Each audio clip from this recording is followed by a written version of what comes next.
হযরতে ওমর ফারুক রাদিয়াল্লাহু তাআলা আনহু দিন পরিবর্তন হয় কিনা একটু ওইদিকে যাইতেছি আমরা। দারওয়ান নাদওয়া থেকে ঘোষণা, যদি মুহাম্মাদের মাথা নিয়ে আসতে পারো পুরস্কার আছে না নাই? আছে। হযরতে ওমর ফারুক রাদিয়াল্লাহু তাআলা আনহু রওনা হয়েছে, মুহাম্মাদের মাথা নিয়ে আসতে হবে। কি বলেন কথা ঠিক কিনা? মুহাম্মাদের মাথা নিয়ে আসবি, প্রতিমধ্যে একজন সাহাবীর সাথে তার সাক্ষাৎ।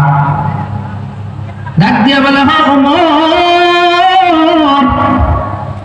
কোথায় যাও? বলে মুহাম্মাদের মাথা নিয়ে আসবো। বলে মুহাম্মাদের মাথা নিয়ে আসার আগে তোমার বোন এবং পত্নী মুহাম্মাদের হাতে হাত রেখে কালিমা পড়ছে। বলেন সুবহানাল্লাহ।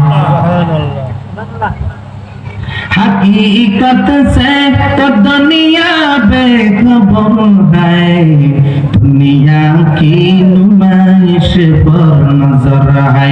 नमी गुयम के आज दुनिया खुदा बाश, बहुत काटे के बाशी बा खुदा बाश।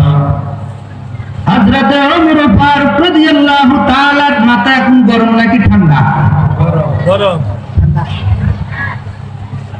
বোন ভগ্নিপতির বাড়ির দিকে রওনা। দরজায় গিয়ে কান লাগায়া শুনে কে জানি কুরআন পড়ায়। সুবহানাল্লাহ। দরজায় টোকা দেয়, সাথে সাথে তার বোন এবং ভগ্নিপতি কুরআনের আওয়াজটা বন্ধ করে দেয়। দরজা খুলে দেয়, ডাক দিয়া বলে, হে আমার বোন, তুমি নাকি মুহাম্মাদের হাতে হাত রেখে কালিমা পড়েছো নাকি? ভয়ে বলতে পারতেছে না, একটু ভয় আছে না নাই? এখন যদি সত্য কথা বলি, চাকরি থেকে বলি, ভয় তো আঙ্গুল আছে, হিতে গো আছে, আঙ্গুল লাগে এগুলো লাগে মিলে লাভ আছে? লাভ নাই। আল্লাহ পাক আমাদেরকে বুঝার তৌফিক দিন। আমিন। হযরত ওমর ফারুক দেখলে শয়তানও ভয় পাইতো। ওই ওমর যদি